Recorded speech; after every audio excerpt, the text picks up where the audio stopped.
যারা ফেসবুকের ইনকামের উদ্দেশ্যে অথবা অন্য কোনো কাজে অনলাইনে টিন সার্টিফিকেট খুলছেন তাদের অধিকাংশ বাসায় কিন্তু এভাবে নোটিশ পাঠানো হচ্ছে এবং রিটার্ন প্রদান করার পরও তারা কিন্তু এই নোটিশগুলো পাঠাচ্ছে। এখন এই নোটিশ পাওয়ার পর আপনাদের কি করতে হবে, কোথায় যেতে হবে, এই বিষয় নিয়ে অনেক প্রশ্ন থাকে। তো আজকের এই ভিডিওতে আমরা এই বিষয়গুলোই জানবো। প্রথমে আমাদের জানতে হবে এই নোটিশগুলো পাঠায় কেন। মূলত দুই কারণে এই নোটিশটা পাঠানো হয়। প্রথমত, আপনি যদি কোনো বছর রিটার্ন না দেন, এভাবে প্রতি বছর চলে যায়, তাহলে আপনাকে এই নোটিশটা পাঠাতে পারে। এবং দ্বিতীয় কারণ হচ্ছে আপনি সঠিক তথ্য যদি না দেন, যেমন আপনার আয় ব্যয়ের হিসাব এবং কত টাকা আপনি বেতন পান, কত টাকা খরচ করেন, এই বিষয়টা যদি সঠিকভাবে উল্লেখ না করেন এবং তাদের কাছে যদি মনে হয় এটা সন্দেহজনক, তাহলে আপনাকে এই নোটিশটা পাঠাবে। এই নোটিশটা আপনাকে পাঠানো হয়েছে, এখন আপনি প্রথমে কি করবেন? তো প্রথমত জানতে হবে যে এই নোটিশটা আপনাকে কি ভুলের কারণে পাঠানো হয়েছে। তো সেক্ষেত্রে এখানে দেখুন নোটিশটা আমার কাছে স্ক্রিনে দেওয়া আছে।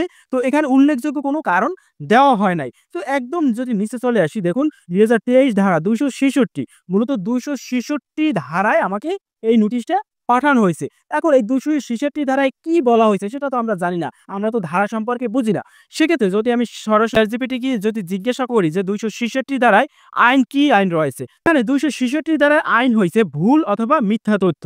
মূলত তাদের কাছে মনে হইছে যে এটা ভুল এবং মিথ্যা তথ্য, এইজন্য পাঠানো হয়েছে। এখন আপনাদের অনেকেরই ধারা আসতে পারে ২১৫, ২২০, যে ধারাটাই আসুক না কেন, এভাবে আপনারা গুগলে গিয়ে সার্চ দিবেন অথবা ChatGPT কে জিজ্ঞাসা করবেন, তাহলেই আপনারা কারণটা পাবেন। তো কারণটা পাওয়ার পর প্রথমত আপনাদের কাজ হচ্ছে, যদি আপনারা রিটার্ন দিয়ে থাকেন তাহলে আপনারা সরাসরি অফিসে গিয়ে যোগাযোগ করবেন এবং যদি আপনারা এই রিটার্নটা না দিয়ে থাকেন তাহলে সরাসরি গুগল ক্রোমে গিয়ে ইজিলি অনলাইনের মাধ্যমে আপনারা রিটার্ন দিতে পারেন। আপনাদের সরাসরি অ্যাকাউন্টটা লগইন করে এখানে কিন্তু ২ টা সাল দেখা যাচ্ছে, ২০২৪-২৫ এবং ২৫-২৬। তো যেহেতু ২৫-২৬ এর নোটিশটা আসছে, এখানে যদি আমি আবার পুনরায় নোটিশে যাই, করবর্ষ ২০২৪-২৫ এর সমস্যা হইছে। তো এইজন্য ২৪-২৫ সিলেকশন করে আমরা এখানে ইজিলি কিন্তু ই-রিটার্ন দিতে পারি। তো কিভাবে অনলাইনে একদম সঠিকভাবে ই-রিটার্ন দেওয়া যায় সেই বিষয় নিয়ে আমার চ্যানেলে একটা ভিডিও আছে, যেটা দেখে আপনারা ই-রিটার্নটা দিয়ে নিতে পারেন। এখন কথা হচ্ছে ২০২৪-২৫ টাও দিবেন। এখন বর্তমানে ২০২৫-২৬ এর রিটার্নটা চলতে আছে, সেটারও ডেট কিছুদিনের পর শেষ হয়ে যাইবে। তো সেটাও আপনারা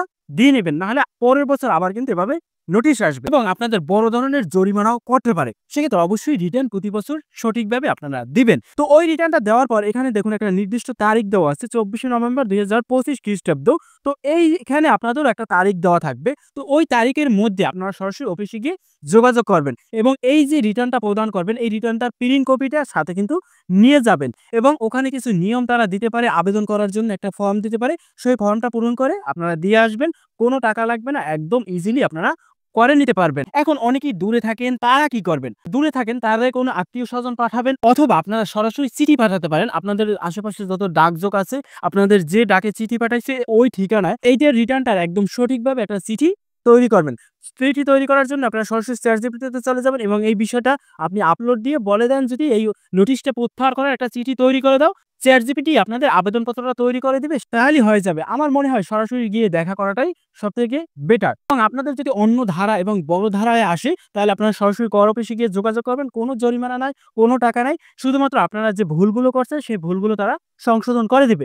যদি আপনারা এই নোটিশ থেকে এড়াতে চান, তাহলে প্রতি বছর আপনারা রিটার্ন প্রদান করবেন এবং সঠিক তথ্য দেওয়ার চেষ্টা করবেন। কোনো ভুল তথ্য যেন না থাকে, একদম তাদের কাছে মনে হয় যেন সঠিক। তাহলে আপনাদের এই নোটিশটা আসবে না এবং এই নোটিশটা যদি বারবার আসে এবং আপনি যদি কোনো মূল্যায়ন না করেন, তাহলে আপনার জেল এবং বড় ধরনের জরিমানাও হতে পারে। সেক্ষেত্রে অবশ্যই সতর্ক থাকবেন। তো এই বিষয়ে যদি আপনাদের কোনো প্রশ্ন থাকে, সরাসরি আমাকে কমেন্ট সেকশনে প্রশ্ন করতে পারেন।